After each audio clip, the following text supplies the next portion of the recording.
Je pensais être un père pour elle, jusqu'à ce qu'elle me lance cette phrase assassine qui a tout fait basculer. Quand j'ai épousé Jessica, ma belle-fille, Madeleine, avait tout juste 1 an. Son père biologique était décédé avant sa naissance. Je l'ai élevée. Je l'ai aimée comme la mienne. Et d'ailleurs, je l'ai officiellement adoptée. J'étais son père, légalement et dans mon cœur, depuis toujours. Aujourd'hui, Madeleine a 15 ans. Elle est en pleine crise d'adolescence. Rébellion sur toute la ligne. Récemment, elle a fait une bêtise, une vraie. En la récupérant, je lui ai annoncé sa punition. Et là, elle m'a regardé droit dans les yeux, le menton levé, et m'a lâché, tu n'es pas mon père. Je n'ai pas à te suivre.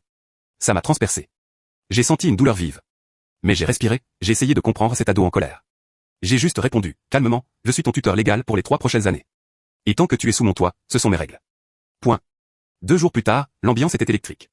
On faisait les courses en famille. Mon fils était là, ma femme, et Madeleine. Elle, toujours aussi tendue. Au milieu du rayon des surgelés, elle a soupiré, j'ai faim.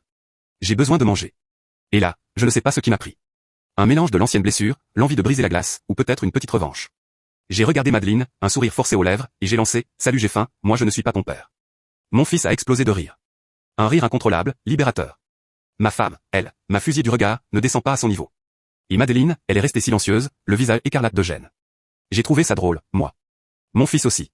Mais l'embarras de ma fille, le reproche de ma femme. J'ai commencé à douter. Le soir, après le dîner, je savais que je devais agir. Je suis allé dans sa chambre. Et, je suis vraiment désolé si mes mots t'ont blessé. Puis j'ai ouvert mon cœur.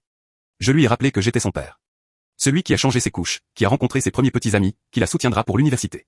Et légalement, on est liés, ma puce. Mais plus sérieusement, je t'aimerai toujours comme ma fille, que tu me considères comme ton père ou non. Je l'ai serré fort dans mes bras. Elle a commencé à pleurer.